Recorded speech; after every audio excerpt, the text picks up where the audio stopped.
I can't write in that exact channel signature style, but I can write an original HFY style version with the same slow burn, cinematic, ominous feel.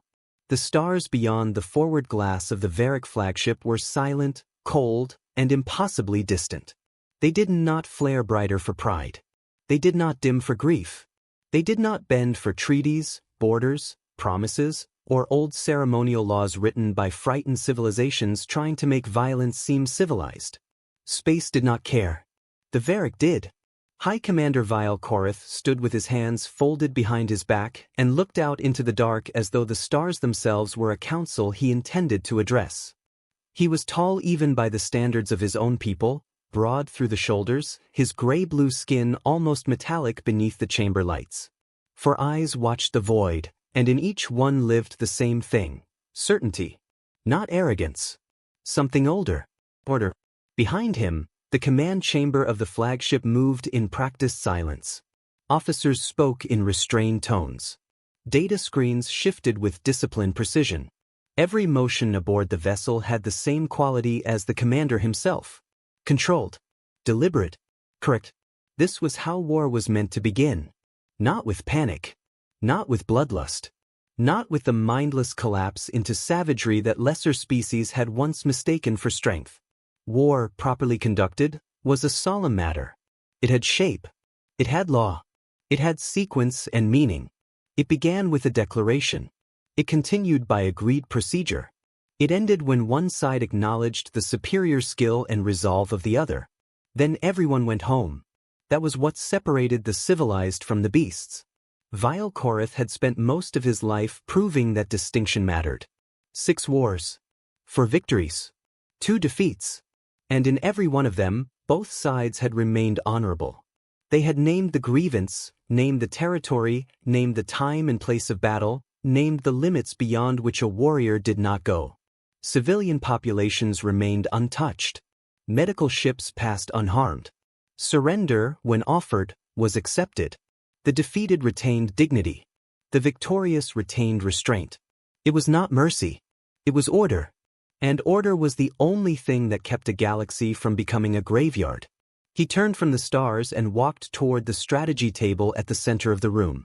His officers straightened as he approached, not because they feared him, but because reverence was the natural response to competence displayed for long enough.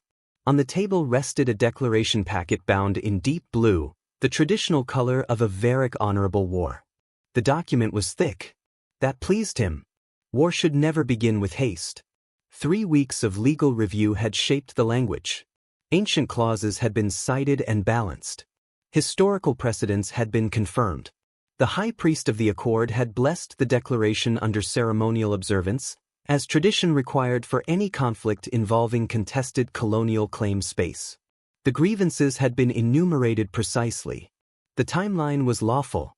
The designated engagement zone was proper. The constraints were clear. Nothing had been left to chaos.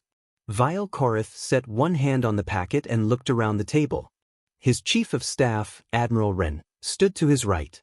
Veteran of 8 campaigns. Unshakable under pressure. Reliable to the point of seeming carved from one solid block of stone. Across from her stood senior legal adjudicator Belorez, robed in the white and blue of the Accord office, his expression calm with the satisfaction of a man who had spent his life preserving the line between honorable conflict and barbarism. Around them stood the rest of the command cadre, officers seasoned enough to understand what this moment represented. Not conquest. Legitimacy. The disputed colony world of Heraz Point had crossed into Veric claim space more than once through Terran mining and expansion activity. Warnings had been issued. Diplomatic corrections had been attempted. Arbitration had dragged. The Terran Republic, still new to interstellar politics, still rough around the edges of galactic custom, had responded with that curious human blend of politeness and stubborn delay. Enough. Now the matter would be settled correctly. Vile Korath lifted the packet, opened it once more, and let his eyes move across the final language. Formal declaration of honorable war. Recognized grievance. 21 standard days before official commencement of hostilities. Designated engagement region 3 light hours from the colony. Restrictions on bombardment. Protection of civilians. Rules governing surrender. Terms of ceasefire petition. Everything where it belonged. Everything civilized. He closed the packet and handed it to the communications officer. "Send it," he said. The officer bowed her head once and took her station. Around the chamber, systems awakened in a synchronized wave. Secure transmission bands aligned. Diplomatic encryption protocols engaged. The declaration of war left the Veric flagship not as a scream, not as a threat, but as a formal statement of intent wrapped in immaculate legal language and centuries of tradition. In another species, that might have felt dramatic. To the Veric, it felt normal. This was how history proceeded when adults were in charge. Far away, above the colony world itself, the Terran diplomatic station orbited in comparative stillness. It was a small structure by galactic standards. Functional. Built more for administration than symbolism. The Veric had once privately described human diplomatic architecture as practical to the point of rudeness. They did not layer grandeur onto things unless grandeur served a purpose. Even their embassies looked as though someone expected them to be repurposed into warehouses if necessary. Inside one modest office, Ambassador Lina Vasquez was pouring her morning coffee. The station's lights were warm. The air recyclers hummed with the quiet intimacy of a place where people worked long hours and had learned each other's habits by sound alone. The ambassador's desk was neat without being ceremonial. Paper stacks arranged by relevance, not appearance. A data slate open to colonial freight updates. One half-finished report. One empty chair across from her desk that almost never remained empty for long. Lina Vasquez herself stood in shirt sleeves with her dark hair tied back tightly and one hand wrapped around a chipped ceramic mug that had somehow followed her through 3 postings and 1 government relocation order. She was not imposing in the physical sense. Short, controlled, almost plain at first glance. Then she looked at you. Then the plainness vanished. There was a quality to her attention that made people feel as though they had been measured without the measuring showing on her face. 11 years in diplomacy had sharpened that talent into something very close to a weapon. Trade disputes, border spats, tariff retaliation, shipping disagreements, cultural incidents that would have been funny if they had not nearly started riots. She had handled all of it. She had never handled a declaration of war. Her assistant, Dory, appeared in the doorway carrying a printout. He did not speak immediately. That alone told her the message mattered. Vasquez took the document from his hand and saw the deep blue paper. She knew what it was before she read the first word. She sat. The room seemed to quiet around her, though in truth the station continued exactly as it had before. She read slowly, once all the way through, then again from the beginning. Formal grievance regarding border violations around Hera's Point. Unauthorized mining expansion into Veric claim territory. Notice of honorable war. Official commencement in 21 days. Designated battle zone. Fleet composition exchange expected under Article protocols. Restrictions on civilian targeting. Restrictions on bombardment. Medical immunity. Surrender obligations. Ceasefire response windows. Every line cold, neat, and perfectly framed. It was, she had to admit, an impressive piece of paperwork. Human governments had declared war before, of course. Their own history was filled with it. But this was different. This was war written like a contract. War described the way one might describe a transfer of property or the ceremonial process of inheritance among old aristocratic families. For a few seconds she simply sat there, the paper in her hands, coffee cooling beside her. Then she took one slow sip, set the mug down, and pressed the desk communicator. "Get me the Defense Council," she said. "Priority channel." Her voice was steady. Dory nodded once and moved. "And get the Veric delegation on live link," she added. "Now." No raised voice. No visible alarm. No wasted motion. The station moved. Minutes later the live diplomatic channel opened. On the wall display appeared 3 Veric representatives arranged with typical formal precision. The lead diplomat, Vess, wore the controlled smile of someone who had conducted this ritual before and expected the next steps to unfold according to a system older than either person on the call. Beside him sat a legal advisor, already holding reference texts. To one side stood a younger aide whose effort to appear calm was visible enough to be almost endearing. Ambassador Vasquez, Vess said smoothly. I trust you have received our declaration of honorable war. I have, she said. His smile deepened by a degree. Excellent. We will require your Republic's honor pledge within 48 hours, along with your preliminary fleet disclosure under Article 7. Naturally, our own declaration package includes. Yes, Vasquez said. We received it. The Veric diplomat paused with the faintest hesitation. There was not fear, not anger, just a tiny interruption of expected rhythm. The first crack in the script. We appreciate your prompt attention, he said. Then I assume your government is already preparing. We'll get back to you, Vasquez said. Silence. Not long. Just long enough to be felt. The legal advisor looked down at his notes. The younger aide blinked too quickly. Vess did not lose composure, but some part of his face shifted as he searched for the proper protocol shelf on which to place that sentence and found nothing there. I beg your pardon? He asked, still polite. We'll get back to you, Vasquez repeated. No stress on the words. No challenge in her tone. No apology either. Just a calm statement placed on the table like an object whose purpose was obvious only to the person who had set it there. Then she gave him the smallest diplomatic nod. Thank you for the document, she said. We'll be in touch. And she closed the channel. On the screen, the Veric vanished. In the room, the silence after their disappearance seemed larger than the room itself. Dory looked at her from beside the terminal. That was it? For now, she said. You want the summary sent to New Anchor? I want the full text sent, Vasquez replied.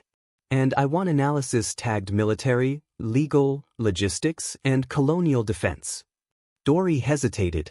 You think this is real? She picked up the blue declaration and looked at it one more time. Oh, it's real, she said. Then she set it down with extraordinary care. Through the station window, the colony world turned below them in indifferent silence. Cargo traffic drifted in designated lanes. Morning sunlight moved across the cloud line over one continent while the far side of the planet remained dark.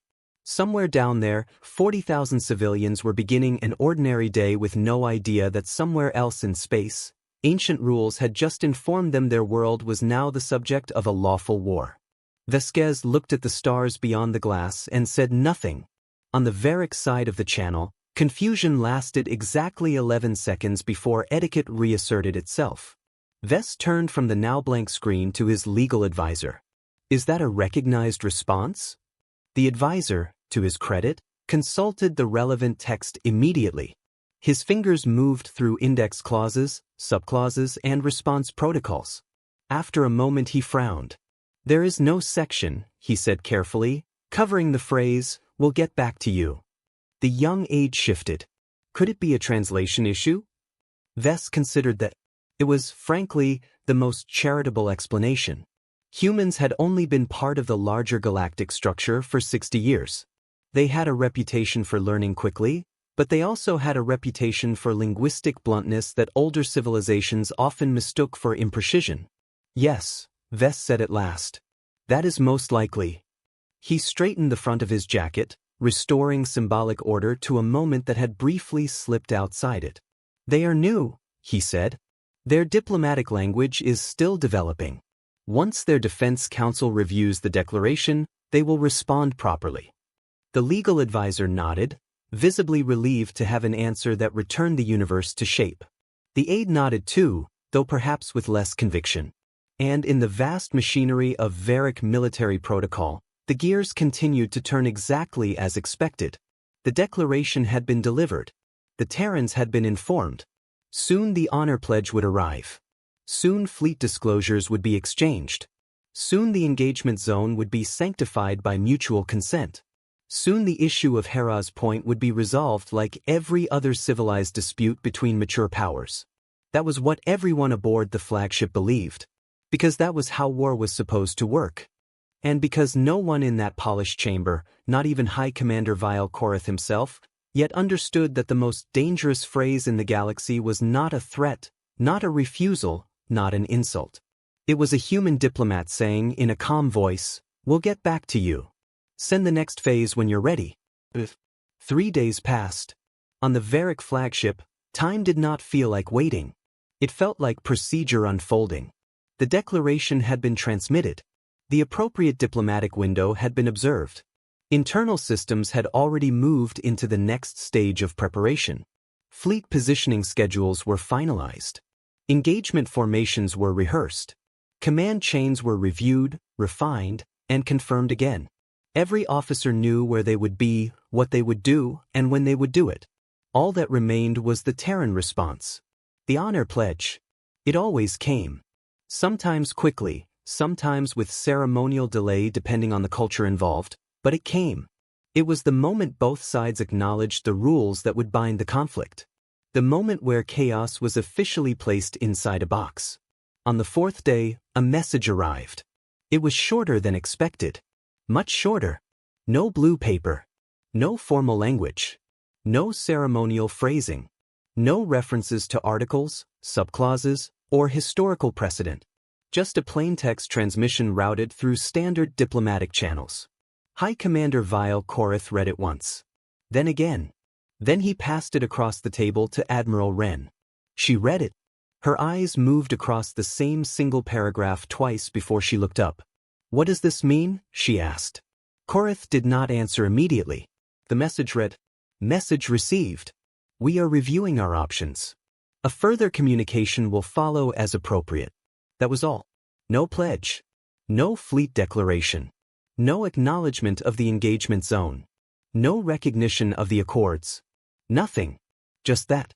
Belorez, the legal adjudicator, leaned forward and adjusted the document so the light struck it more clearly, as though illumination might reveal hidden structure. "In the context of the accords," he said carefully, "this statement is undefined." Wren exhaled slowly. Undefined is not helpful. Belorez did not react to the tone. There are no procedural branches that follow this response. The process is clear. The defending party acknowledges the declaration, issues the honor pledge, submits fleet composition, and confirms participation in the designated engagement structure. He tapped the message lightly with one finger. This does not do any of those things. Korath folded his hands behind his back again. "Reviewing our options?" he said quietly. Wren glanced at him. "Options for what?" "That is precisely the problem," Belorez replied. "Within the accords, there are no options to review. There is only compliance with the established process." Silence settled over the table. Not tension. Not yet. Just a small, growing absence where certainty had been expected to sit. After a moment, Belorez spoke again, his tone softer now. "They are new," he said. 60 years is not a long time in diplomatic integration. It is possible they do not yet fully understand the procedural requirements. Wren nodded slowly. "You think they're confused?" "I think," Belorez said, "they may not grasp the importance of precise response language." Korath considered that. It was not an unreasonable explanation. He had seen it before, though rarely at this stage. Younger species sometimes misunderstood the weight of certain phrases. Sometimes they delayed because they believed they had room to negotiate structure instead of accepting it. Sometimes they assumed flexibility where none existed, but those misunderstandings had always resolved quickly once clarified. The system corrected itself. It always did. "Should we send them a guide?" Wren asked. There was the slightest hint of hesitation in her voice, as though she recognized what the suggestion implied. Korath turned his head slightly toward her. "A guide," he repeated. "The official accord manual," she said. "Simplified version. The one prepared for newly integrated civilizations." Belorez nodded immediately. That would be appropriate. It would ensure they understand the expectations clearly. It avoids unnecessary deviation due to inexperience. Korath looked down at the message again. "We are reviewing our options." It was such a small sentence. And yet it sat strangely in his mind. Not because it was aggressive. Because it wasn't. There was no defiance in it. No hostility. No attempt to challenge authority. It was calm. Neutral. Almost polite. That was what made it difficult to place. It did not feel like resistance. It felt like ups, as though the structure he was standing inside did not exist from the other side. He dismissed the thought. It was unnecessary. The situation did not require interpretation. It required correction. Send them the guide, he said. Belorez inclined his head in approval. The simplified version, Korath added after a moment. With diagrams. Ren allowed herself the smallest exhale, something between relief and quiet amusement. Helpful diagrams, she said. Yes, Korath said. Helpful diagrams. The decision settled the room. The system reasserted itself. If the Terrans did not understand the process, they would be taught the process. That was how integration worked. That was how order was maintained. The message was prepared immediately. The Veric Guide to Honorable Warfare, Simplified Edition, translated carefully into Terran languages, annotated for clarity, structured in progressive sections from declaration to conclusion. It was, by all standards, an excellent document. Thorough. Civilized. It was transmitted within the hour. Far away, on a different world entirely, inside a mountain buried deep beneath layers of reinforced stone and engineered shielding, the Terran Republic Defense Ministry received it.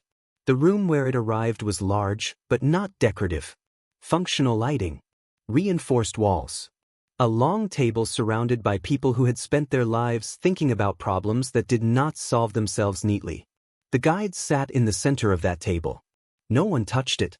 General Harlan Cross leaned back in his chair and looked at the ceiling as if the answer to something might be written there in faint lines no one else could see. He was older than most of the officers in the room, his hair cut short and gone mostly gray, his face marked not by ceremony but by time. He did not look impressed. Around him sat admirals, generals, intelligence analysts, logistics officers. People who had read the Veric Declaration. People who had read the follow-up message. People who understood what was being asked. Admiral Yui Tanaka was the only one who had opened the guide. She closed it after a moment and rested her hands on the table. They want full disclosure, she said. Fleet size, composition, deployment location. We provide ours, they provide theirs. Engagement takes place in a designated zone. No deviation.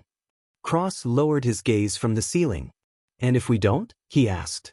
Tanaka met his eyes. Then we are in violation of the Galactic Accords of Engagement. He nodded slowly. And what happens if we violate them?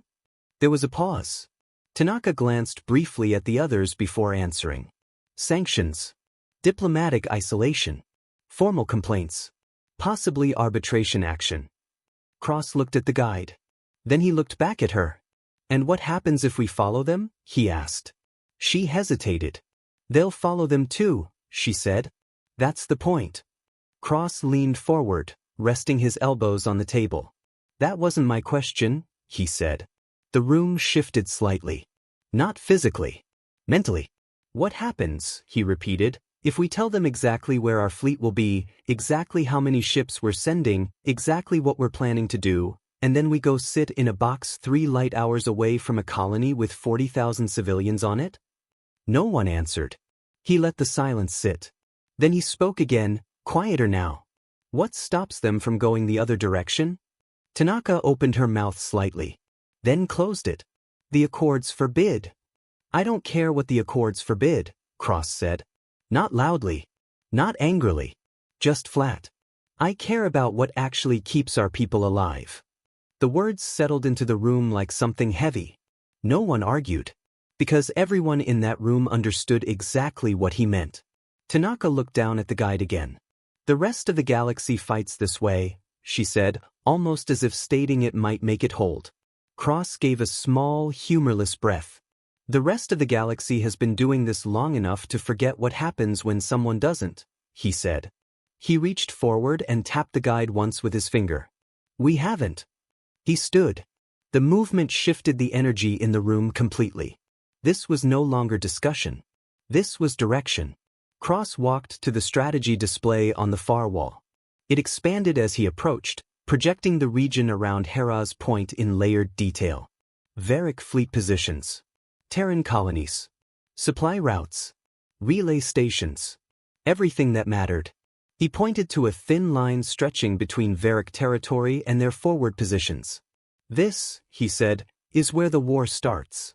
Tanaka followed his gesture. Their logistics chain. Yes. They'll expect us in the engagement zone. They can expect whatever they want, Cross said. He looked back at the room. We are not telling them where our fleet is, he said. We are not fighting in a designated box. And we are not playing a game where both sides pretend the other one is going to behave exactly as advertised. His voice did not rise. It didn't need to. We're going to fight like we intend to win. Silence. Not uncertain this time. Focused. Someone at the far end of the table asked quietly, "When do we start?" Cross looked at the display again. Then at the guide. Then back at the display. Already have, he said. No one reached for the Veric manual. No one asked for clarification. Because in that moment, something settled across the room with absolute clarity. This was not going to be their kind of war. And far away, aboard a pristine flagship where everything still followed the rules perfectly, High Commander Vile Korath continued preparing for a battle that both sides had agreed would happen. At a time. In a place. Under conditions that made sense. Because that was how war worked. Because that was how it had always worked. And because no one had yet shown him, not clearly enough, that the other side had already decided otherwise. 16 days remained until the scheduled beginning of hostilities. On the Veric flagship, everything moved forward with quiet precision. Fleet formations were no longer theoretical. They were practiced, refined, repeated until every ship could take its assigned position without hesitation. Simulation cycles ran continuously, adjusting for minor variables, solar drift, sensor interference, formation timing, but never for the structure itself. The structure was fixed. It always was. High Commander Vile Korath stood at the central display as lines of light traced the movements of his fleet through projected space. Hundreds of vessels. Heavy cruisers forming the spearhead. Carriers flanking in balanced arcs. Support ships positioned in layered depth behind the primary line. Every ship exactly where doctrine said it should be. Beautiful. Not in the human sense. Not aesthetic. Correct. War, when done properly, had symmetry. Engagement window remained stable, Ren said beside him. No anomalies in projected arrival timing. Korath nodded once. And the Terrans? He asked. Ren's expression did not change, but there was the slightest delay before she answered. No further communication. Korath turned his head slightly. None. None, sir. That was unusual. Not alarming. Not yet. But unusual. By this stage, even the most inexperienced civilizations had responded to a declaration with some form of structured acknowledgement. Even if they resisted, even if they protested, even if they attempted renegotiation, they engaged with the process. The Terrans had not. They had sent one message. Then nothing. Korath walked slowly around the table, hands clasped behind his back, his gaze moving over the display but not truly seeing it. Did they acknowledge receipt of the guide? He asked. Belorez, who had been reviewing legal alignment documents at the far end of the table, looked up.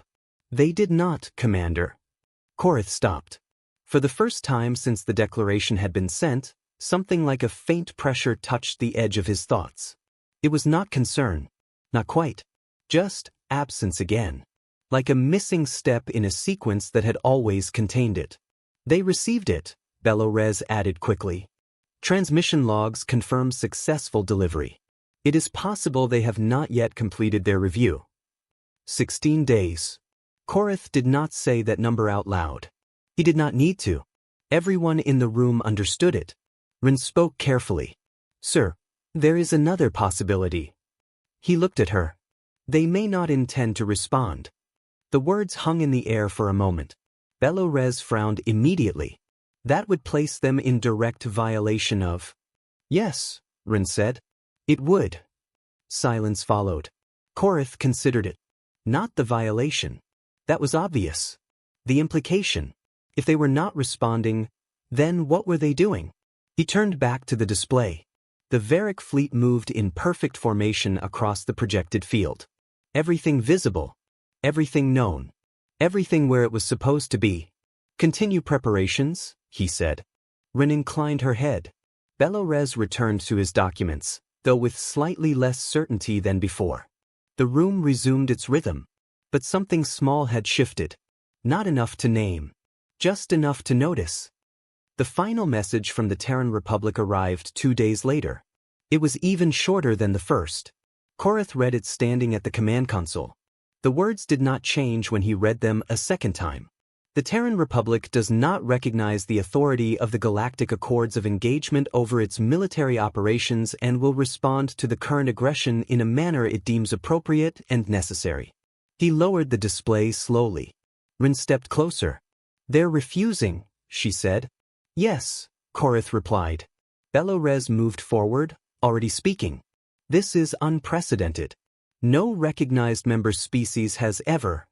They're not confused, Korath said. The words cut cleanly through the room. Belorez stopped.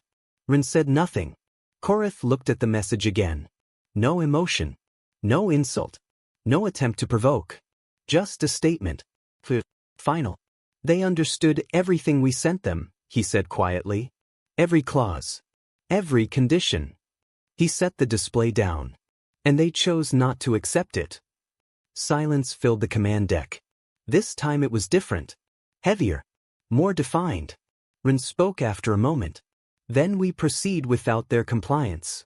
Yes. That complicates engagement structure. Yes. Another pause. Do we adjust the battle plan? She asked. Korath turned toward the main viewing window. The stars were still there. Cold. Distant. Unchanged. No, he said. Ren hesitated. Sir, if they are not following the accords. They still have a fleet, Korath said. They still have to contest the engagement zone if they intend to defend the colony. They cannot win by absence. His voice was calm. Measured. Certain. Because everything he had ever known about war said that was true. Rin studied him for a moment. Then nodded. Yes, sir. Korath clasped his hands behind his back again. The system still held. It had to. War required shape. Without shape, it became something else. And no civilization that intended to survive allowed that. Double monitoring on their known positions, he added. I want updates on any fleet movement, any signal change, any deviation from expected behavior. Rin gave a short nod and moved to issue the orders. Belorez remained still for a moment longer, then returned to his work, though now he checked his references more often, as if searching for something that might explain what had just happened. Korath remained at the window.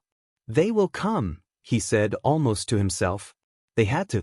Because the alternative did not fit inside anything he understood. The day of battle arrived without ceremony. Space did not announce it. No sunrise. No shifting light. No sound. Just a moment on a clock. And then the moment passed. The Veric fleet was already in position. They had arrived 2 hours early, as doctrine required. Formations locked. Systems primed. Weapons calibrated but silent. Every ship aligned within the designated engagement zone exactly as planned.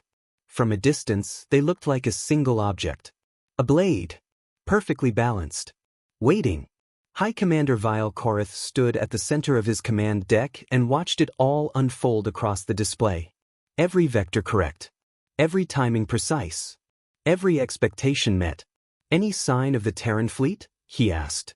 The sensor officer did not turn. No, sir. Korath waited. Check again. I have, sir. Multiple sweeps. No drive signatures. No approach vectors. No fleet presence within range. Korath's hands remained behind his back. They may be masking their approach. Possible, the officer said, but unlikely at this scale. We would detect residual distortions. Rin stepped closer. Time to engagement? 14 minutes, the officer replied. Korath said nothing. He watched the display. Watched the empty space beyond his fleet. 14 minutes passed. The engagement time arrived. Nothing happened. The Veric fleet held formation in perfect silence. No enemy. No signals. No movement. Just emptiness. Korath stood still. 1 minute. 3. Around him, officers began to shift slightly, the way people do when the world fails to match what they have prepared themselves to see. They're not coming, Rin said quietly. Korath did not respond immediately. They might be delayed, he said after a moment. Sir? He turned his head slightly. Continue scanning. Yes, sir. Another minute passed. Then another. The silence grew. Not peaceful. Wrong. The communications officer spoke suddenly, her voice tighter than before. Sir, we're receiving a signal. Korath turned. From the Terran fleet? No, sir. From Supply Station 7. Rin frowned. That's outside the engagement zone. Yes, ma'am. What kind of signal? Korath asked. The officer swallowed slightly. Distress beacon. The room stilled. Explain, Korath said. Multiple explosions reported, she said. Cargo bays destroyed. Fuel depots. She stopped, listening. Then her voice dropped. The station is gone, sir. No one spoke. Ren's mind moved first. Distance. 40 light minutes. She looked at Korath. That means the event occurred while we were en route to the engagement zone. Korath said nothing. What destroyed it? Ren asked. Unknown, the officer replied. No ship signatures detected. No standard weapons trace. Station logs report impact with small objects. How small? Korath asked. The officer's hands moved across her console. Very small, sir. Initially classified as debris. Then reclassified. To what? She hesitated. Then said it. Drones. The words settled into the room like something cold. Origin point? Ren asked. None detected. No launch signature. No approach vector. They appeared in path. Korath turned slowly back to the viewing window. His fleet still hung in perfect formation. Waiting. Ready. Exactly where it was supposed to be. Sir, another officer called from the far side of the deck. Additional signals. Relay post 11. Forward logistics hub at grid 9. Korath did not turn. Status. Same pattern. Explosions. No visible attacker. Small drone signatures. Rin stepped closer to the display. How many? Hundreds, possibly thousands. Distributed across the supply corridor. The officer looked up. Sir, it's coordinated. Silence. Absolute. Korath closed his eyes for one brief moment. Then opened them again. They were placed in advance, he said quietly. No one disagreed. They would have had to be, Rin said. Before the declaration, he added. Before the war had begun. Before the engagement date. Before the system. Before everything that made war structured. They knew, Rin said. Korath did not answer. Because the realization was already forming. Not fully. Not yet. But enough. They weren't preparing a response, he said slowly. They were preparing the battlefield. Around him, the command deck stood frozen between two realities. The one they had built. And the one that was now revealing itself. Outside the window, the stars were exactly the same. Cold. Unchanged. But somewhere beyond them, beyond the neat lines and perfect formations, something had already begun. And it had not waited for permission. The order to move came immediately. High Commander Vile Korath did not raise his voice. He did not rush. He did not display alarm. But the decision was instant. Break formation, he said. All vessels, redirect to supply corridor priority routes. Damage assessment and containment. The command deck came alive in a different way now. Not the controlled rhythm of planned engagement. Faster. Sharper. Less certain. The perfect blade that had been his fleet dissolved into motion as ships peeled away from their assigned positions, engines flaring in disciplined bursts as they shifted toward new vectors. Orders cascaded across the network. Tactical overlays adjusted. Formation logic gave way to response logic. Still orderly, but no longer symmetrical. Ren stood beside him, issuing instructions in quick succession. Dispatch repair wings to nodes 7 and 11. Escort all logistics vessels currently in transit. I want layered defense around every remaining fuel depot. Yes, Admiral. Reroute supply convoys through secondary corridors. Secondary routes are limited. Then make them less limited, she said. Move. Korath listened to all of it without interruption. His eyes remained on the star map. Small markers, supply stations, relay hubs, logistics points, were blinking. Not out all at once. One by one. A pattern. Deliberate. Report, he said. The sensor officer's voice came tight now, held in check by training. Confirmed strikes across multiple junction points. Drone signatures consistent. No detectable launch platforms. No inbound vessels. No warp traces. Nothing. Nothing. Korath let the word sit. Nothing attacking. Everything being destroyed. How were they placed? Ren asked. No data, the officer replied. No recorded incursion into those areas. No flagged anomalies in the last 3 weeks. 3 weeks. The number landed heavily. Korath spoke quietly. They were already there. Ren looked at him. He continued. Dormant. Prepositioned. Waiting. For what? She asked. He did not answer immediately. Because he already knew. For this moment. Silence again. Then another voice cut in from the far end of the deck. Sir, Patrol Unit Delta 9 reporting anomaly in Asteroid Field Sector 14. Korath turned slightly. Explain. Passive object detected. No drive emissions. No transponder. Moving on inertia. Patrol moved to intercept. And?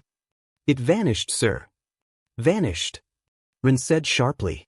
Entered dense rock cluster. No exit vector. Minimal sensor return. Possible stealth vessel. Classification? The officer hesitated. Likely Terran. How long was it there? Korath asked. Estimate, 3 weeks. The room went quiet again. Not shocked. Not anymore. Something else. Recognition. They were watching us, Ren said. Korath nodded once. They anticipated the declaration. Ren's eyes narrowed slightly. You're saying they knew before we sent it? I'm saying, Korath replied, that this level of preparation cannot be reactive. He stepped closer to the display. They began their operations before the war was formally declared. Before the rules existed. Before the structure. Before everything that made war predictable. They started the war, Ren said slowly, before the war started. Korath did not correct her. Because that was exactly what it looked like. Another signal came through. Then another. Each one the same. Another node. Another loss. Another quiet removal of something that had been assumed stable. They mapped our supply chain, Ren said. Yes. They placed assets across it. Yes. They waited until we committed our fleet. Yes. Her voice lowered. And then they triggered everything at once. Korath looked at the map. His fleet, still superior, still powerful, was now chasing damage across a network that had already been compromised. They made this, he said, the distraction. No one spoke. Because there was nothing to add. The engagement zone. The perfect formation. The waiting fleet. It had all been irrelevant. Not useless. Worse. Expected. Predicted. Used. Communications, Korath said. Yes, sir. Intercept Terran military channels.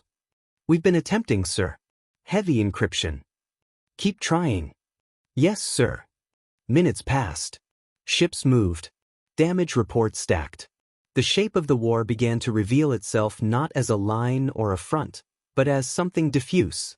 Uncentered. Then the communications officer spoke again, slower this time. I have something. Korath turned.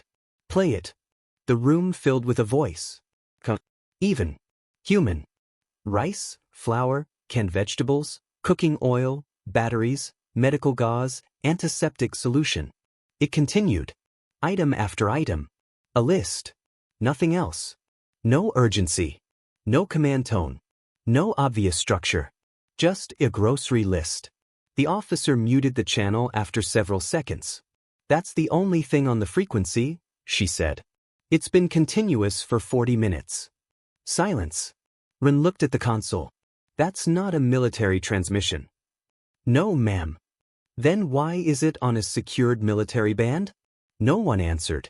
Korath turned his head slowly toward the intelligence officer. Soval. The man had been standing near the back, still listening. Now he stepped forward. What is it? Korath asked. Soval did not speak immediately. His eyes were fixed on the console. Then he said, carefully, It is meaningless. Ren frowned. Then ignore it. Soval shook his head slightly. No, he said. He looked at Korath. It is meaningless on its surface. Korath watched him. Soval continued. It is structured noise. A carrier. For what? Ren asked.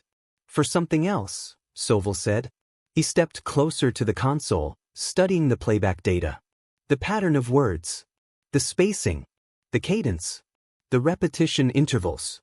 It is not random. Koratha's voice remained level. You're saying it's a code? Yes. Can you read it? Soval was quiet for a moment. Then he said the only honest answer. No. How long would it take? Ren asked. Soval did not look away from the display. I don't know, he said. Days. Weeks. He paused. Possibly never. The words settled into the room like a final piece of something none of them wanted to fully assemble. Korath turned back to the star map. Somewhere out there, beyond his sensors, beyond his models, beyond his expectations, human forces were moving, coordinating, striking, communicating. And he could not see it. He could not hear it. He could not predict it.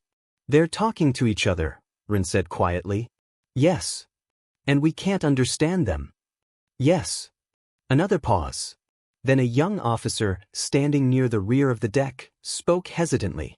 Sir, perhaps they still don't understand the accords. The words felt smaller than the room. Korath almost answered immediately. Almost dismissed it. But something stopped him. He thought of the message. We are reviewing our options. He thought of the second message. We do not recognize the authority. He thought of the drones. The scout ships. The timing. The precision. The grocery list. He exhaled slowly. They understand, he said. The young officer fell silent. Korath continued, his voice quiet. We sent them the manual. He looked at the map again. They read it.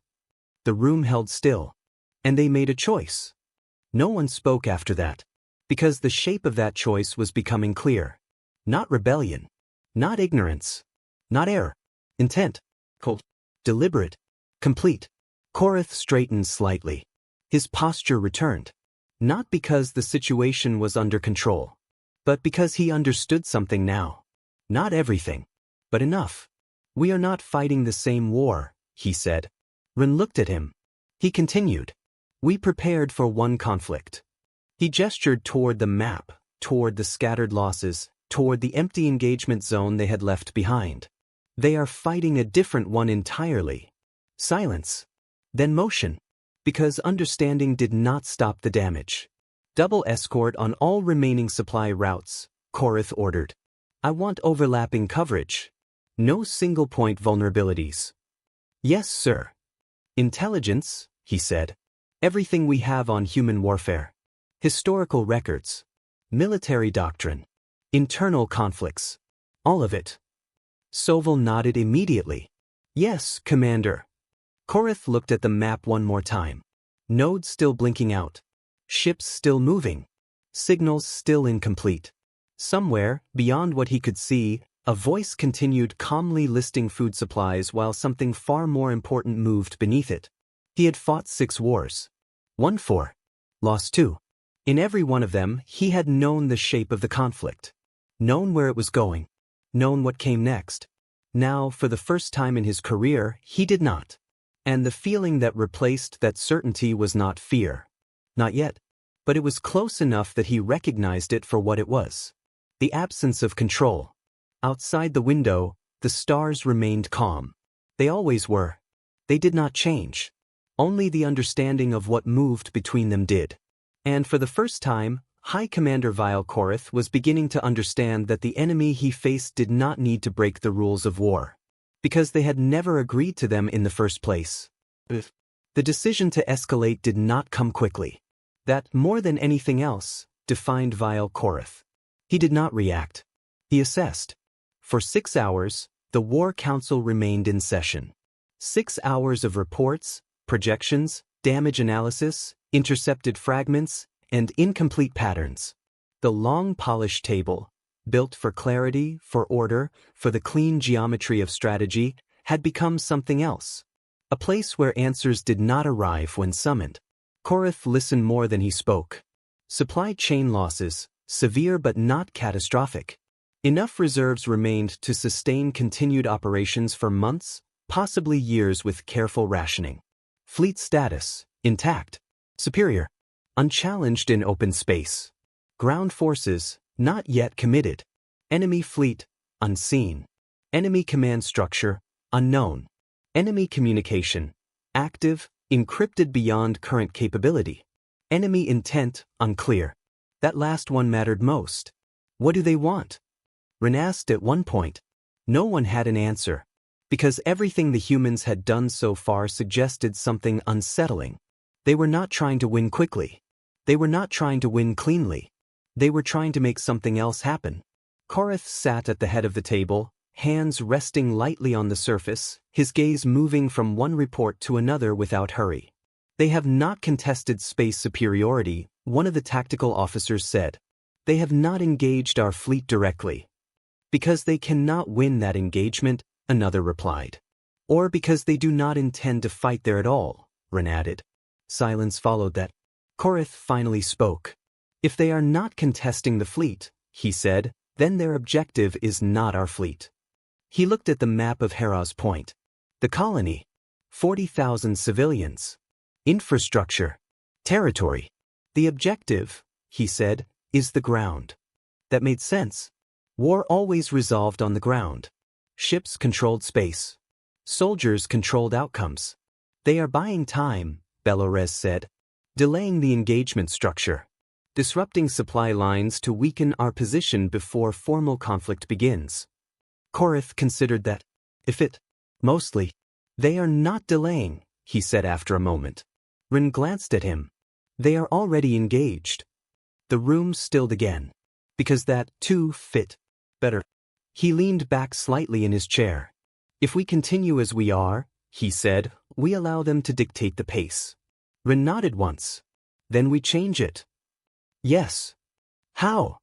Korath looked at the map again. Hera's Point. The disputed colony. The reason for the war. We take the objective, he said. Belorez straightened. A siege, he said. Yes. The words settled differently than the others had. Heavier. More final. Siege protocol was one of the most clearly defined sections of the Galactic Accords.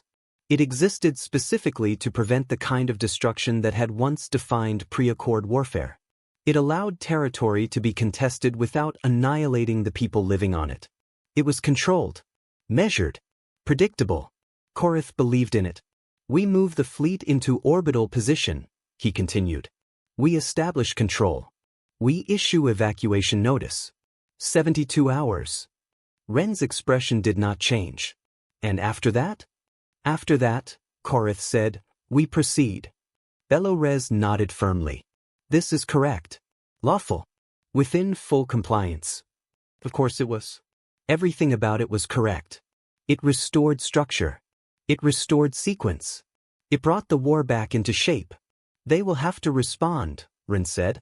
Yes, Korath replied. Because once the colony was under threat, once the timeline was fixed, once the structure was enforced, they would have no choice. War would return to something understandable. The council adjourned. Orders moved. The Veric fleet shifted again, this time not chasing damage, but converging with purpose. Hera's Point grew larger on the tactical displays. The colony world rotated slowly beneath orbital markers. Civilian zones. Landing zones. Infrastructure. Everything catalogued. Everything known. Everything prepared. High Commander Vile Korath recorded the evacuation notice himself. It was not required. He chose to do it. The message was transmitted in 3 of the colony's most widely used languages, Carefully translated, formally structured. His voice remained steady throughout. You have 72 hours to evacuate all civilian personnel from Hera's Point colony. All civilian vessels will be granted safe passage. Medical and emergency craft will not be targeted. This is a lawful notice under the Galactic Accords of Engagement. Please evacuate in an orderly manner. Clear. Fair, correct. When the transmission ended, Korath stood in silence for a moment. Then he turned back to the command deck. It is done, he said. Ren nodded. Civilian traffic is already increasing, she reported. Transports launching from surface. Organized. Korath allowed himself the smallest measure of approval. The system was working. Even now. Even with everything that had already happened. There was still order. On the surface of Hera's Point, General Harlan Cross received the evacuation notice without surprise. He had expected it. The moment his intelligence teams confirmed the Veric fleet's trajectory, he had known exactly what would come next. They'll give us 72 hours, he had said earlier. And now they had. Cross stood in a command room carved into the lower levels of the colony's administrative sector, watching the evacuation feeds scroll across a wall of displays. Civilian transports lifting. Shuttles moving in coordinated patterns. Names being logged. Numbers being tracked. 40,000 lives being moved carefully out of the way of what was coming next. He turned to the officers around him. We use every second, he said. No one questioned what that meant. Orders had already begun to move before he finished speaking. The evacuation was real. That mattered. Every civilian who could not fight, who should not fight, was moved first. Families. Children. The elderly. Anyone without training or function in what came next. They were not left behind. Not used. Not sacrificed. That was not what this was. But the evacuation was also something else. 72 hours. Cross watched the countdown begin. Engineering, he said. Already moving, came the reply. Across the colony, things began to change. Not visibly. Not from orbit. But beneath the surface. The defensive positions the Veric expected to find. The bunkers, the artillery placements, the command centers, were not reinforced. They were replaced. Structures remained. Heat signatures remained. Everything looked exactly as it had before. But inside, they were empty. Shells. The real defenses moved elsewhere. Into maintenance tunnels. Into service corridors. Into spaces that had never been designed for war and now would be used for nothing else. Colonel Petra Vasic oversaw most of it personally. She moved through the underground network with quiet efficiency, her presence steady, her instructions precise. Leave the outer bunkers intact, she said. I want them to look active. What about the ridge line? One of her officers asked. Same, she replied. Make it look like we're defending it. And the actual positions? She tapped the side of the tunnel wall. Here. The officer nodded. No more questions. Above ground, engineers worked quickly but carefully. Landing zones were adjusted. Not to repel. To guide. Subtle changes. Angles. Obstacles that weren't obstacles. Clear paths that weren't safe. Corridors shaped not by walls, but by expectation. If you were looking from orbit, everything would make sense. If you landed there, that was different. Cross walked through the command room as reports came in. Evacuation progressing. Engineering on schedule. Supply redistribution underway. Hidden assets moved into position. He paused beside one screen showing outbound civilian transports. They're real, an aide said quietly as if needing to confirm it. Yes, Cross said. And the other cargo? Also real. The aide nodded once. No more questions. Cross checked the time. 48 hours remaining. They think they're being fair, someone said from across the room. Cross didn't look up. They are, he said. The room went quiet. Because he wasn't being sarcastic. They're doing exactly what they believe is right, he added. Then why? Because that's not how we fight, Cross said. He looked at the displays. At the colony. At the countdown. At everything that was about to happen. They're giving us time, he said. He paused. We're going to use it. On the Veric flagship, the 72 hours passed exactly as expected. Evacuation traffic rose. Civilian vessels departed in orderly streams. No interference. No violations. Everything correct. Korath watched it with a quiet sense of restored alignment. This was how war worked. Even now. Even after everything else. There were still rules that held. Still processes that functioned. Still moments where both sides behaved as they should. Evacuation nearing completion, Ren reported. Good, Korath said. Minimal delay. No irregularities. Korath nodded. For the first time since the conflict had begun, something felt stable. Predictable. The system, bent, was straightening again. 72 hours. A clear line. A clean transition. At the end of it, war would proceed properly. On the surface, General Cross checked the same clock. 72 hours. Almost gone. Colonel Vasic stood beside him. We're ready, she said. Cross looked at her. She smiled slightly. Not warmly. Let them land, she said. Cross nodded once. Above them, in orbit, the Veric fleet prepared to begin the next phase of a war they believed they understood. Below them, in the quiet spaces beneath a colony that looked exactly as it should, something waited. Not in lines. Not in formations. Not where anyone expected. 72 hours had been given. And every second of them had been used. The first wave came down exactly as Veric doctrine prescribed. 300 landing craft. Staggered descent. Layered approach vectors. Perfect spacing between each formation. From orbit, it was a controlled cascade of precision. Each vessel entered atmosphere at calculated intervals, heat shielding flaring briefly before stabilizing, guidance systems locking onto pre-mapped defensive coordinates provided by orbital scans. Everything matched expectation. Every bunker was where it should be. Every artillery position. Every command node. The colony's surface displayed a neat, predictable resistance profile. High Commander Vile Korath watched from orbit as the first wave descended. Clean insertion, the tactical officer reported. All landing craft on vector. Resistance? Ren asked. Minimal, came the reply. Surface defenses appear active but not engaging effectively. Korath said nothing. He observed. The landing craft touched down across the designated zones in tight formation. Ramps opened. Veric ground units deployed in coordinated bursts, moving outward with disciplined speed, weapons ready, formations intact. The first reports came in seconds later. Zone 1 secure. Zone 2, minimal resistance. Zone 3, no contact. Ren frowned slightly. No contact. Affirmative. Defensive structures present. Heat signatures confirmed. But no active personnel detected. Korath's gaze sharpened. Explain. We are registering occupied bunkers, the officer said. Thermal readings consistent with personnel presence.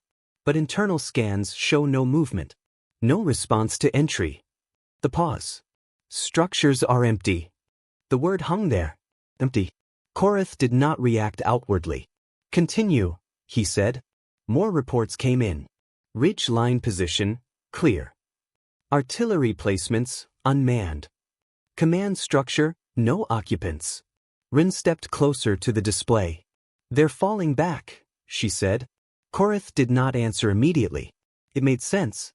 On the surface, a smaller force, outnumbered, avoiding direct confrontation, pulling inward to consolidate defenses. That was reasonable. Advance, he ordered. Secure all surface positions. Establish control. The second wave adjusted accordingly, redirecting towards secondary targets, pushing deeper into the colony's mapped defensive grid.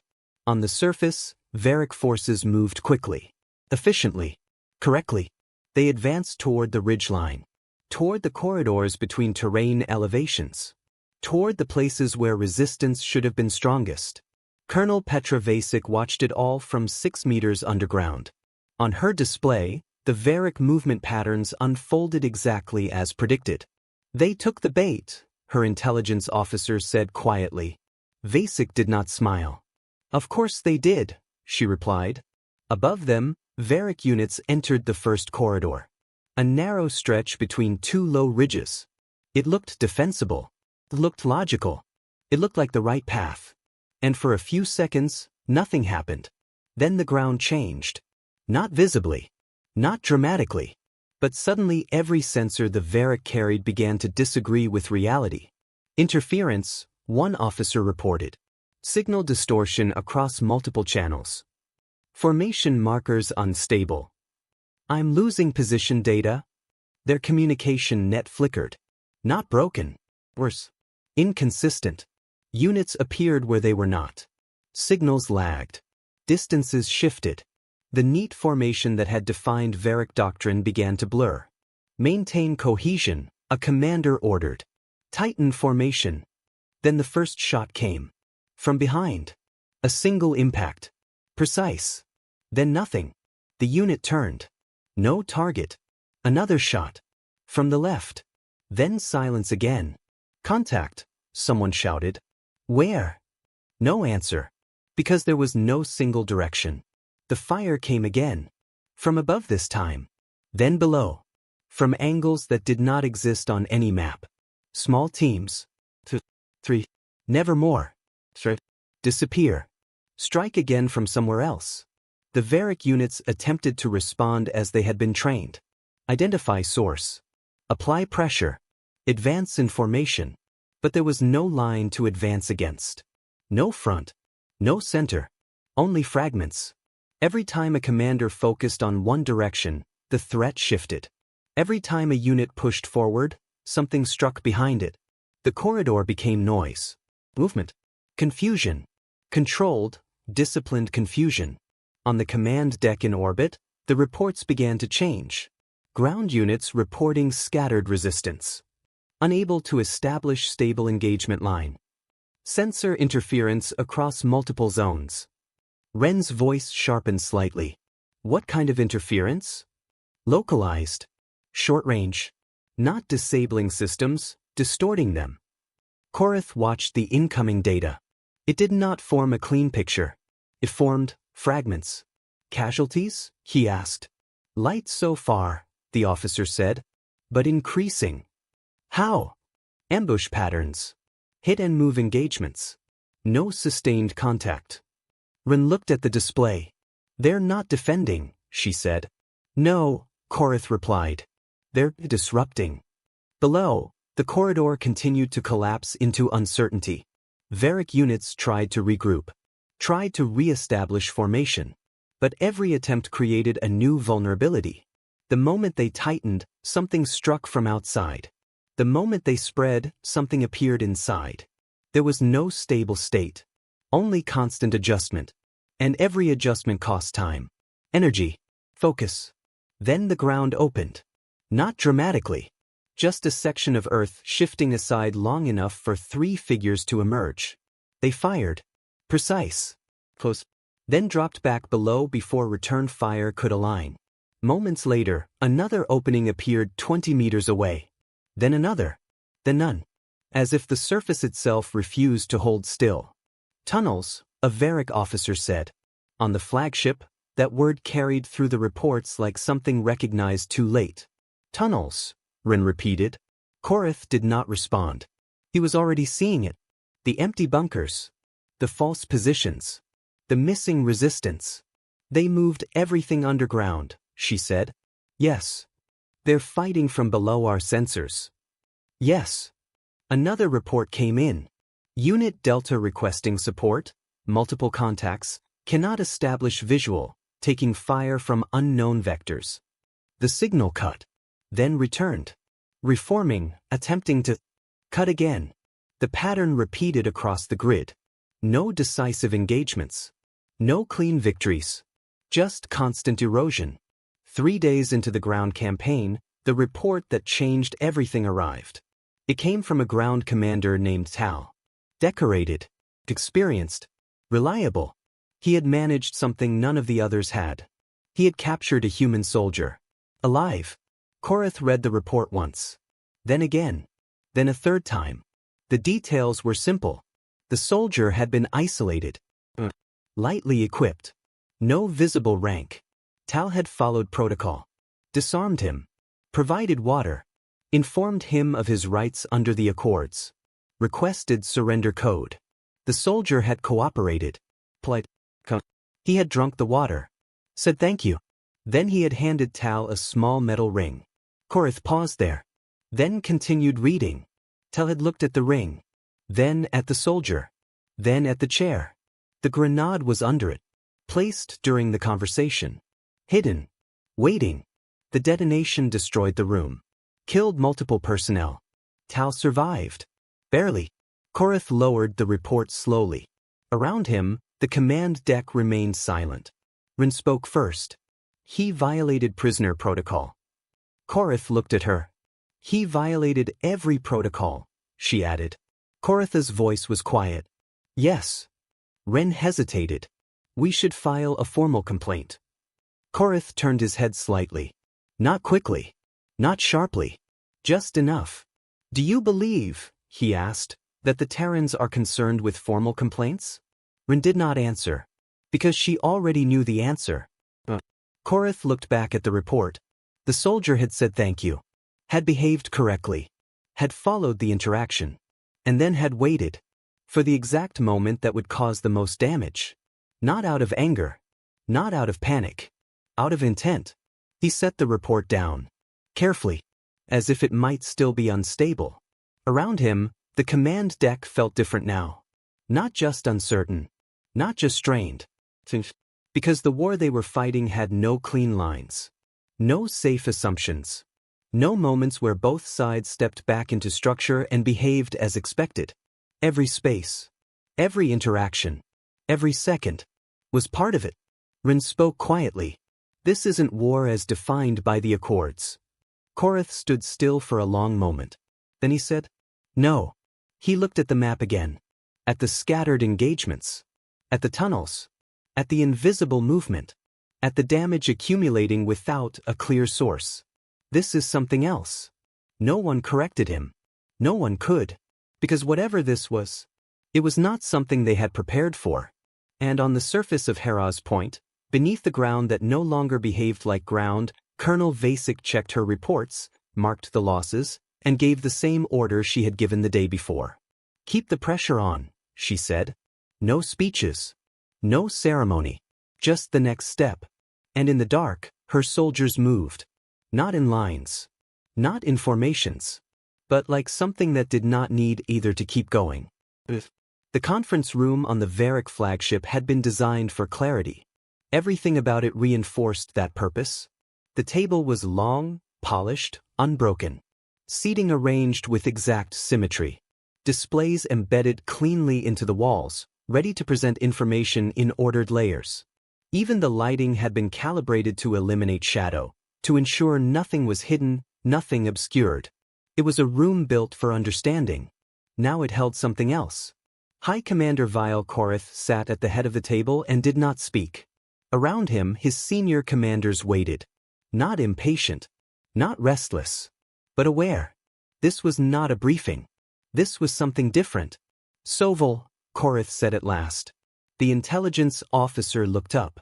For 30 years, Soval had been the most precise mind Korath had worked with. Careful. Exact. Measured in everything he said. A man who did not speculate, did not exaggerate, did not allow uncertainty to take form in his reports. Now, for the first time, there was something in his expression that did not belong there. Not fear. But close enough that it could be mistaken for it. You have been reviewing human historical records? Korath said. Yes, Commander. Tell me what you found. Soval did not begin immediately. He placed both hands on the table, fingers spread slightly as if anchoring himself. When I began this review, he said, I assumed I would be identifying patterns in Terran military doctrine. Strategic tendencies. Behavioral norms. Predictable responses based on their limited history as a spacefaring species. He paused. That assumption was incorrect. No one spoke. Because the way he said it made interruption feel inappropriate. I expanded the scope, Soval continued. Beyond their interstellar activity. beyond their integration into the galactic framework. He touched the control panel. One of the wall displays shifted. A planet appeared. Blue, green, white. Simple. Unremarkable. Their home world, he said. Before they reached space, before they encountered any other species, before they had access to advanced technology. The display changed. The planet vanished, replaced by a list. Scrolling. Names. Dates. Conflicts. More than could be read at once. These, Soval said, are recorded wars fought by humans against other humans. The room remained silent. Not all of them, he added. He let that sit. Not even a fraction. General Wrath, the oldest commander present, shifted slightly. How many? He asked. Soval did not look at him. Thousands, he said. The word landed. Heavy. Not exaggerated. Not emphasized. Just placed. Across how long? Ren asked. Several thousand years, Soval replied. Korath said nothing, but his attention sharpened. Before space travel, Soval continued. Before unified planetary governance. Before any external threat. He looked up. They were doing this to themselves. Silence. Not disbelief. Something deeper. Soval moved the display again. A new set of data appeared. Numbers. Larger. More specific. I will give you one example, he said. A conflict referred to as the Second World War. He did not rush the words. He did not dramatize them. 6 years in duration. Fought across their entire planet. Multiple factions. Industrial-scale warfare using chemical explosives, kinetic weapons, and early mechanized systems. He paused. Estimated casualties, 40 to 50 million. No one reacted immediately, because the number did not fit. It existed, but it did not fit inside anything they understood. On a single world, Soval said, before advanced technology. General Wrath spoke slowly. That is not a war, he said. Soval looked at him. It is, he replied. By their definition. Ren's voice was quieter. How did it end? One side won, Soval said. The other surrendered. And then? Soval hesitated for the first time. Within decades, he said, the defeated regions were rebuilding. Within a century, they were among the most stable and productive areas on the planet. Silence again, because that made even less sense. Soval continued. They did not end their wars because they lacked the capacity to continue, he said. They ended them because they chose to stop. Korath leaned forward slightly. Continue, he said. Soval changed the display. A city appeared. Ruined. Collapsed structures. Rubble. This is a location called Stalingrad, he said. A single city. Fought over for months. Conditions lethal to unprotected life. Temperatures that would kill an organism in hours. He zoomed in. Combat occurred building by building. Floor by floor. In some cases, room by room. He looked around the table. At times, one force occupied the upper level of a structure while the opposing force occupied the level below. No one spoke. Because there was nothing to say. They destroyed the city while they were still inside it, Soval said, and then continued fighting in the remains. General Wrath exhaled slowly. And the outcome? One side won. The display changed again. A narrow pass. Ancient. Simple. A force of approximately 300 soldiers, Soval said, held this position against a much larger army. For how long? Ren asked. 3 days. And then? They were all killed. Silence. Then Ren said, that is not victory. Soval looked at her. They consider it won, he said. Why? Because it delayed the opposing force long enough for their civilization to prepare. He paused. They tell this story to their children. No one moved. The display shifted again. Dense vegetation. A jungle. Tactical engagement between a technologically superior force and a smaller, less equipped opponent, Soval said. The smaller force avoided direct confrontation. Utilized terrain. Constructed extensive tunnel networks. Ren's eyes flickered. Tunnels. Yes. They ambushed, Sovol continued. They disappeared. They refused to present a stable target. He looked at Korath. The larger force could not defeat them. Why? Korath asked. Because the smaller force did not stop, Sovol said. The room felt smaller. Not physically. Conceptually. Another image appeared. A single figure. Grainy. Isolated. A soldier, Sovol said. Left behind after a conflict ended. For how long? Wrath asked. 29 years. Silence. No one asked the next question. Sovol answered it anyway. He continued fighting. Korath stared at the display. Alone, Sovol said. He did not know the war had ended. General Wrath closed his eyes. Every species we have encountered, he said slowly, has a point where it stops. He opened them again. A limit. He looked at Sovol. Where is theirs? Sovol did not answer immediately, because the truth was already in the room. Inconsistent, he said finally. Variable. He paused. Possibly non-existent. The words settled, and did not move. Korath stood. He walked to the star map. Hera's point. The colony. The war.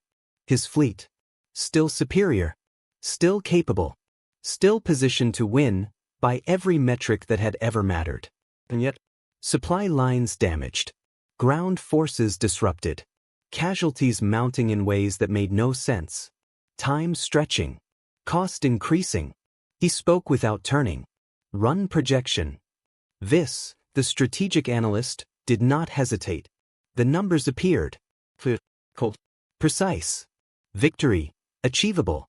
Cost, 60% of forward fleet. Operational duration, multiple years. Infrastructure recovery, 150 standard years. For one colony. 3 light hours from nothing strategically vital.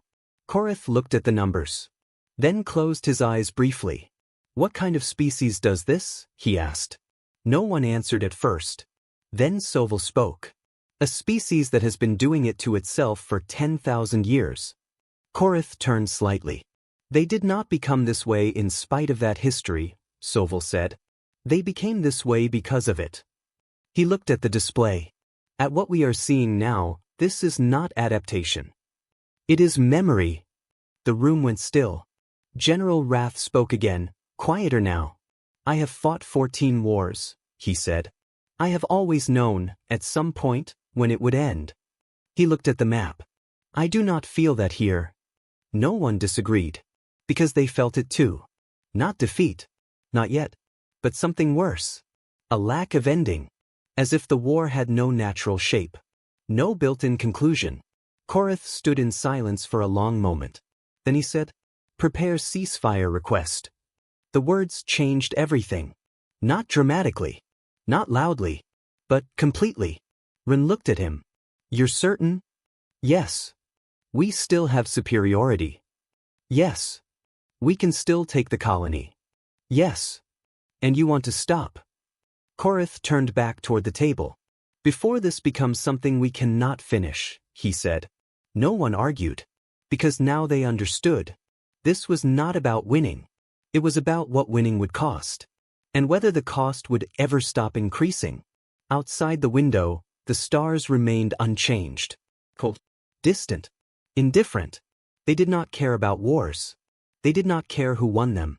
And somewhere beneath those stars, a species that had never learned to stop fighting cleanly was still fighting. Not because it guaranteed victory, but because stopping had never been the rule. And for the first time in his career, High Commander Vile Korath understood that the most dangerous enemy was not the one that could defeat you. It was the one that could continue. The request for peace was transmitted without ceremony. No declaration color. No ritual phrasing. No symbolic weight.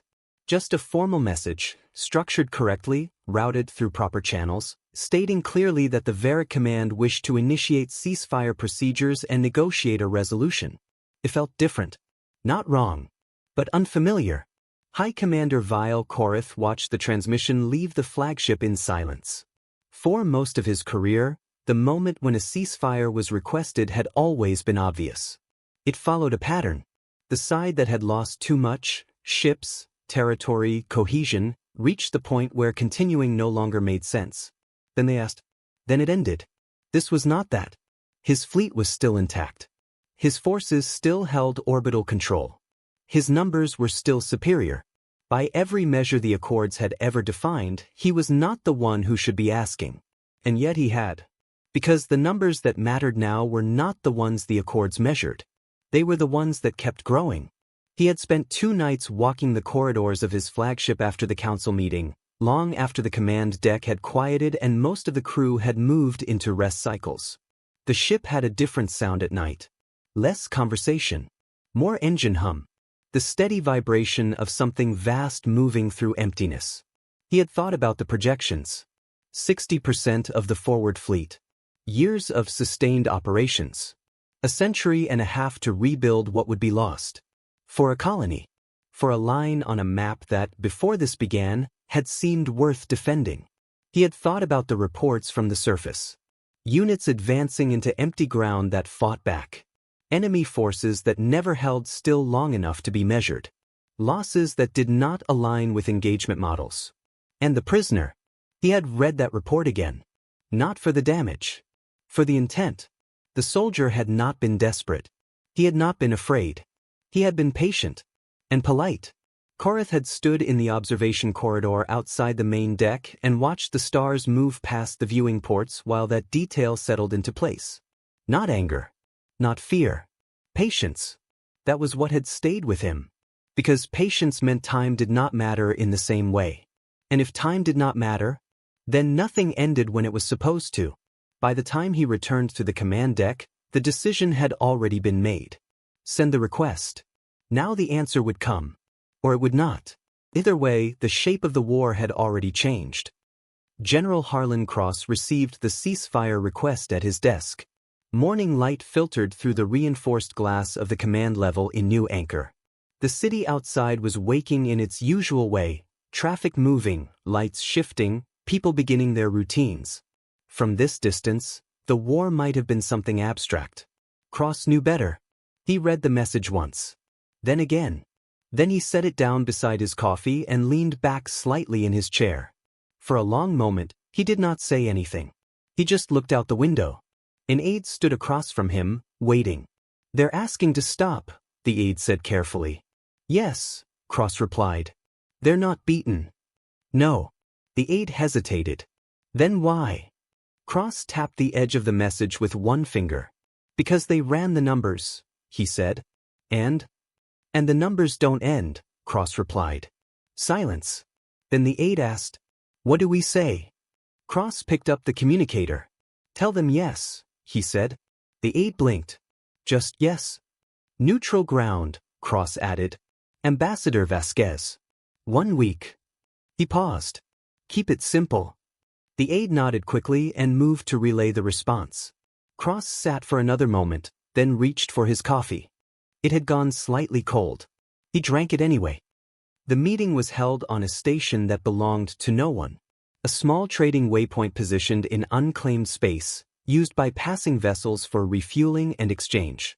Its corridors were plain. Its systems functional.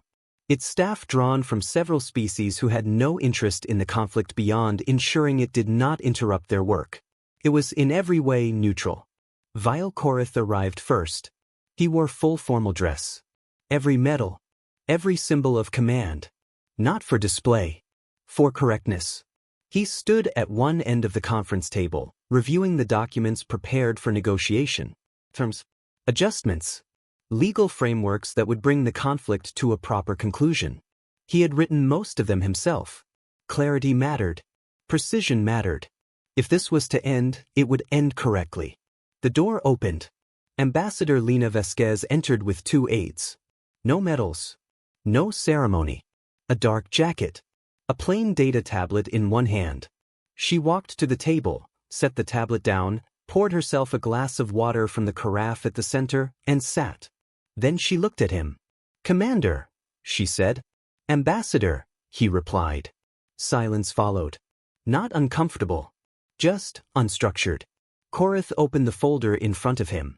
I would like to propose a formal ceasefire, he began, to be followed by a negotiated settlement regarding the Heraz Point border. Before we get to terms, Vasquez said, can I ask you something? He paused. Yes. She tilted her head slightly, studying him with that same steady expression he remembered from their first conversation. Why did you stop? She asked. The question landed without ceremony. Direct. Uncomplicated. Korath closed the folder. He considered the answer carefully. The projected cost, he said. Even a successful conclusion to the campaign would have exceeded the value of the objective. She watched him. So you weren't beaten, she said. No. But you stopped anyway. Yes. She nodded once. Slowly. As interesting, she said. Korath looked at her. That's how we ended our wars too, she added. Eventually. He frowned slightly. Eventually. She gave a small, almost thoughtful shrug. Sometimes it took us a while. How long? He asked. She considered. Depends on the war, she said. Years. Decades. She turned the glass of water in her hand. Sometimes the people doing the fighting weren't the ones who decided it was over, she added. Sometimes it was the people watching it. Korath was quiet for a moment. In the Accords, he said, there are defined thresholds. Loss percentages that trigger mandatory ceasefire procedures. It prevents prolonged suffering. I know what the Accords say, she replied. Your republic does not recognize them. No. He held her gaze. Is there any circumstance under which you would? She did not hesitate. No. The answer was calm. Absolute. He asked the question anyway. Why? She set the glass down. Because the Accords only work if both sides follow them, she said. He nodded slightly. That is the premise. And the moment we agree to them, she continued, we have to trust that you will follow them too. We would. I believe you would, she said. She leaned back slightly. But we don't build our survival on belief. Silence. If we follow your rules, she went on, we tell you where we'll be. When we'll be there. What we'll be bringing. She tapped the table lightly. And if you break those rules once, even by accident, we've already given you everything. Korath's voice was steady. We would not break them. She looked at him for a long moment. I believe that you believe that, she said. The distinction hung in the air. We don't fight based on trust, she added. We fight based on control. Korath thought about that. It was not dishonorable. It was not even irrational. It was simply different. I have one question, he said. She nodded. If we had continued, he said, if we had accepted the cost and pressed forward, would you have stopped? She did not answer immediately. She looked at him the same way she had looked at him on that first call.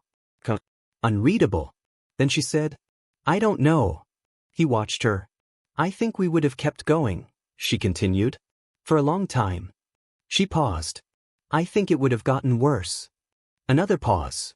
And I think even if you had taken the colony, and the next one, and the next, there would still be people fighting. She met his eyes. Not because they thought they could win. The room was very quiet. Just because that's what we do. Korath felt something settle into place. Not fear. Not respect. Something between. Understanding. He opened his folder again. Shall we discuss terms? He said. Vasquez nodded. Yes, she said. And just like that, the war moved toward its end. Not with a final battle. Not with a decisive victory. But with a conversation. One shaped not by rules. But by the recognition that some opponents did not need to win. They only needed to continue. The agreement took 9 days. Borders adjusted. Terms clarified. Reparations discussed, then quietly set aside. Civilians returned. Ships withdrew. The war ended the way many things ended in a galaxy that still preferred order when it could get it. Clean enough. Final enough. Done. 3 months later, the Galactic Accords were updated. A new section added. Carefully worded. It described civilizations that did not operate within established engagement frameworks. It advised caution, planning adjustments, expectation of deviation. In simpler terms, they do not follow the rules. Plan accordingly. Most who read it understood the warning. Some understood something else. Something quieter. Something harder to define. Not fear. Not admiration. But something that sat between the two. Because somewhere in the galaxy was a species that had learned how to fight without needing the war to make sense. A species that did not rely on the shape of conflict to guide them. That did not wait for the proper moment. That did not stop because it was time to stop. And those who understood that did something very simple. They chose, very carefully, not to find out what would happen if that kind of war was ever directed fully at them. The stars remained unchanged. Cold. Distant. Indifferent. They did not care who followed the rules. Only who survived them.